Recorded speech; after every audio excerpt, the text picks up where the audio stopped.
Morning, y'all.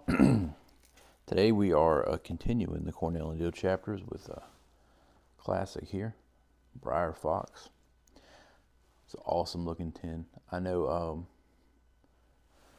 every time I was seeing this online, I would go there and look through it and go, I gotta put that in my cart. I gotta put that in my cart. It looks just simply for the tin art because it looks cool.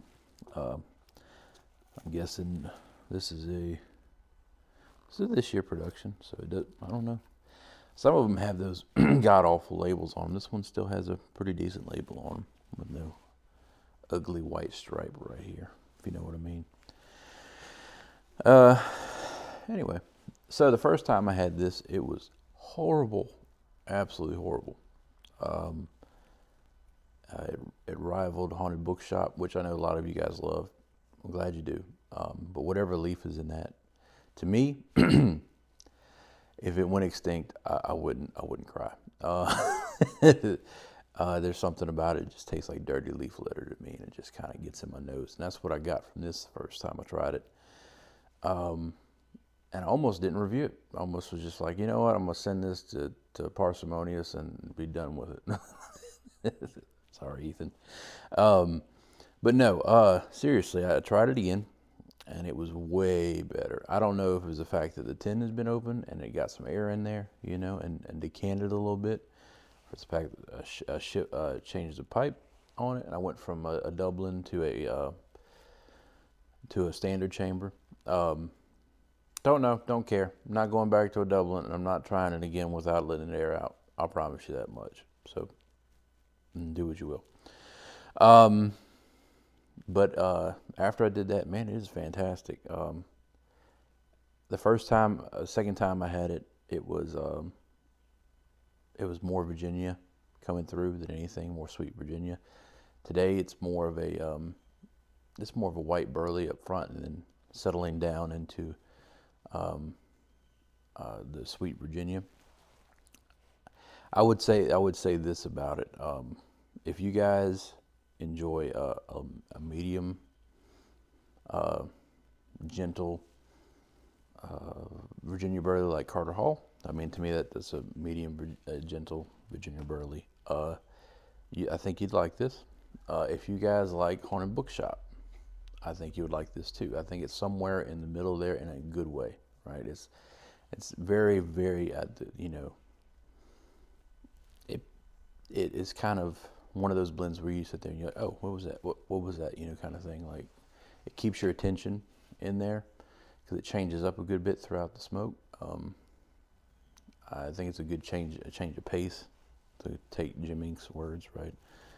He says that about a lot of blends. But I mean, it'll keep your attention. Is it one that you want to stuff your pipe with all day? Apparently, in the past, it was. From whenever you look on tobacco reviews, I think this was a vintage recipe that Cornell and Diehl had found.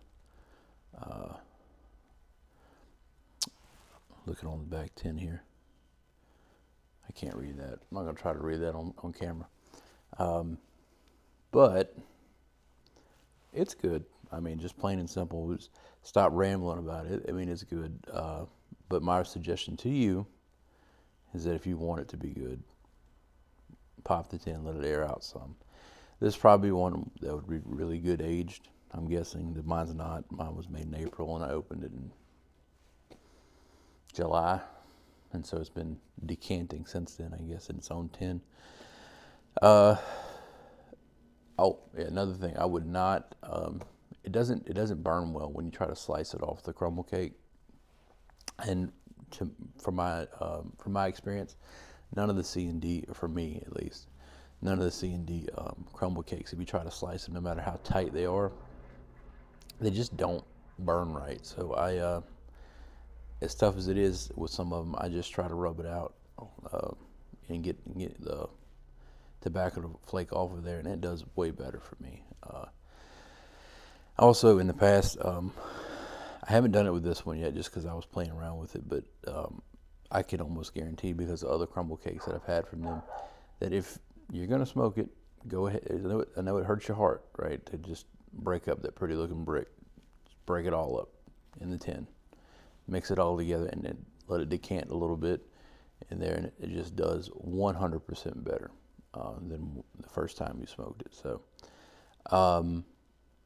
yeah, this is not terrible. I know I really thought it was going to be, because, man, the first smoke I had from this, I had to dump it out. I was like, this is Haunted Bookshop Light.